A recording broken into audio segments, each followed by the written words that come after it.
कपिल शर्मा भी जुमा पढ़ने जाते हैं। वायरल वीडियो पर मद्दाह हैरान।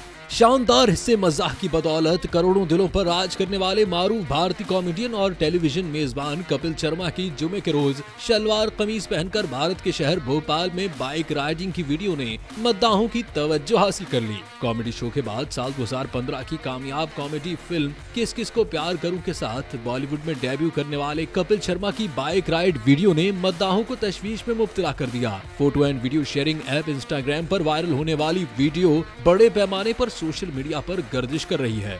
इंस्टाग्राम पर वायरल होने वाली वीडियो में कपिल शर्मा को भोपाल की गलियों में स्कूटर पर सवार देखा जा सकता है, जिसमें कपिल सफेद रंग के पठानी सूट में टोपी के साथ रिवायती मुस्लिम लिबास में मलबूस हैं।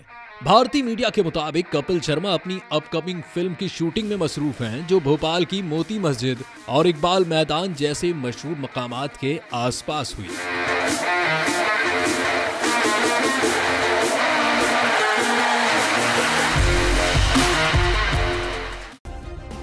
सब्सक्राइब करें और बेल दबाएं ताकि कोई खबर रह न जाए।